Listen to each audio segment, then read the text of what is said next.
Bien, eh ben, nous sommes avec Vincent Martorana. Et avec Vincent, ben, on va parler de Coder Dojo. Hein, il va nous expliquer ce que c'est et on va parler de la motivation des jeunes avec l'apprentissage du code. Hein. Alors qui se fait quand même pas mal en Belgique. Nous, on a découvert que vraiment c'était pas un sport national, mais il y avait beaucoup d'associations, beaucoup d'intervenants dans ce monde-là, robotique, codage. Et donc, tu viens d'une expérience qui vient d'ailleurs. Est-ce que tu peux nous expliquer? Oui, bah, tout à fait. En fait, Codor Dojo, c'est un projet qui est né à Cork, en Irlande, il y a 10 ans. Et puis, en fait, ça consiste en quoi? C'est des ateliers en coding donnés par des bénévoles, souvent des gens qui ont une affinité avec Le code? le numérique au sens large, le coding. Et c'est donc un club de coding qui permet aux enfants de s'initier à la programmation avec toutes sortes d'outils qui sont adaptés à l'apprentissage du code.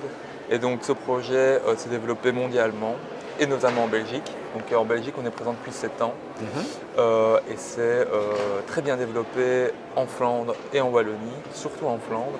Et donc nous, notre mission, c'est vraiment de promouvoir le code auprès des jeunes à travers toutes sortes d'ateliers gratuits et très accessibles. Ok, alors on est dans le domaine de l'extrascolaire, hein, donc c'est le temps après périscolaire. L'âge des enfants? Alors, Codeur de jeu s'adresse à des enfants de 7 à 18 ans. Alors c'est vrai qu'actuellement on touche plus des enfants de 7 à 12 ans. On est plus dans l'initiation et la découverte, etc. Et là on travaille justement à développer des nouveaux outils pédagogiques qui sont plus adaptés à des tranches d'âge un peu plus élevées, des adolescents, etc. Ok, donc on utilise quoi comme type d'outils? Parce que tu as dit qu'on utilisait plein d'outils différents. Oui, c'est ça. Alors les deux outils principaux qui sont utilisés, c'est Scratch Ouais. et Microbit, qui sont deux outils fortement utilisés dans l'apprentissage du coding pour les enfants. Alors Microbit, c'est une carte en fait qui est programmable, comme un microprocesseur. On peut lui faire animer des LED, etc. Voilà. Et Scratch, ça permet de faire des jeux vidéo.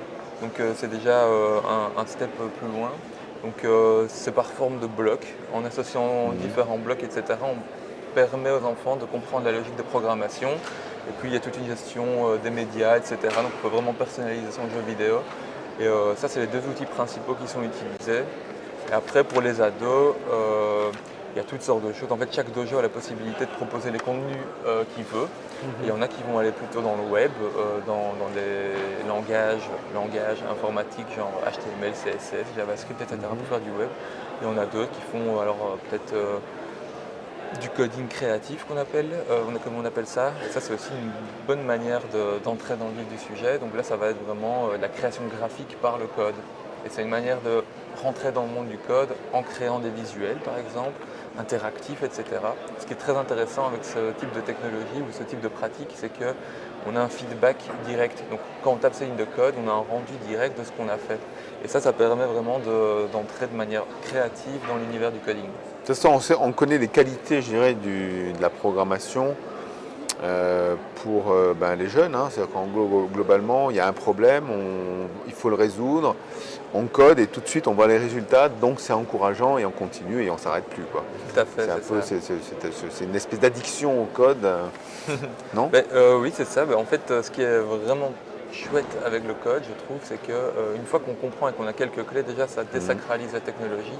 Mais en plus, ça permet de s'ouvrir un champ des possibles énorme. C'est-à-dire que un enfant qui, au lieu de consommer du contenu sur son smartphone, etc., ici, il devient vraiment l'acteur, il produit, il se saisit des outils. Donc le champ des possibles, comme je disais, est immense. Quoi. Une fois qu'on pénètre dans ce milieu, c'est vraiment super. Donc du coup, comme on peut faire une analogie avec l'apprentissage de tout ce qui est média, hein, on comprend un peu mieux comment tout ça peut fonctionner, même si effectivement le code qui est utilisé par et Facebook et Google et autres, c'est un peu plus compliqué que Scratch, on va dire, mais quelque part ça permet en fait de démystifier peut-être ce qu'on voit en consommation. Hein, comme tu Oui, disais. c'est ça. Et aussi, ce qui est intéressant, c'est qu'une fois qu'on comprend comment un algorithme fonctionne, par rapport à l'éducation aux médias que vous évoquiez, ça permet aussi de comprendre ce que c'est qu'un biais algorithmique. Et le fait d'être justement confronté à chaque fois au même contenu, etc., il y a quelque chose de pas normal là-dedans. Et le fait de pouvoir comprendre comment ça fonctionne, on devient des facteurs plus critiques à l'égard de critiques. l'information qui nous est Bien sûr. balancée, je veux dire, Ouais. dans un flux continu. C'est pas magique, on comprend un peu comment ça fonctionne, quitte à un jour détourner peut-être Ah oui, ça c'est ou évident. hacker le système. C'est un peu l'objectif hein, quelque part, c'est de créer des hackers belges dans quelques années. Tu disais que vous aviez surtout une population de 7 à 12 ans, un peu moins au-delà, Oui. jusqu'à 18 ans. Pourquoi? C'est en fonction des missions qui vous ont été accordées ou... Je pense que actuellement, les deux outils qu'on utilise principalement sont fortement adaptés à la tranche d'âge Oui. de 8 à 12, 13. Je pense qu'il y a peut-être un petit décrochage parce qu'à l'adolescence, etc., il faut pouvoir nourrir ces ados avec des projets un peu plus conséquents, etc.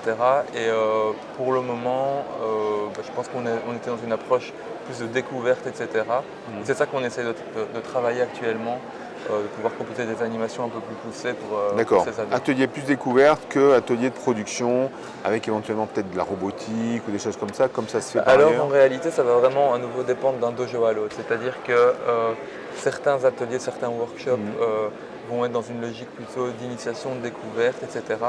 D'autres vont essayer d'avoir une continuité logique d'un atelier à l'autre. Et là, du coup, on va beaucoup plus loin. Il y a de la robotique, il y a de la programmation plus D'accord. complexe, etc.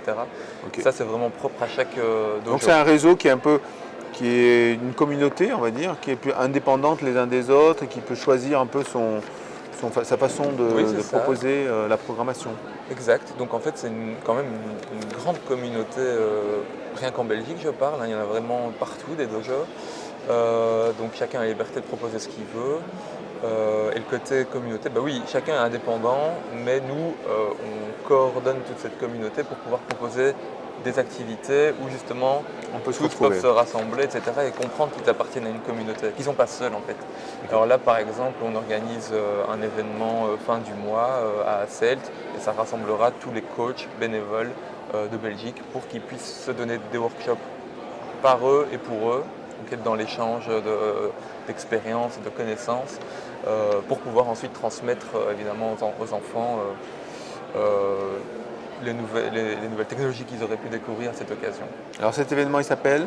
C'est le DojoCon, c'est un événement annuel et donc ici ça se tiendra le 27 novembre à Hasselt au cœur de la campus. C'est totalement gratuit, il y aura des talks, des workshops. Donc s'il y a des gens qui veulent devenir coach un jour ou bénévoles, ils peuvent rejoindre C'est éventuellement l'occasion de rencontrer la communauté. Voilà, et il y aura aussi des animations qui permettent de comprendre la philosophie de Codeur Dojo, comment on crée un dojo, comment on rejoint un dojo existant, Ok. etc. Super initiative en tout cas. Merci Vincent. Et merci à vous. Merci beaucoup.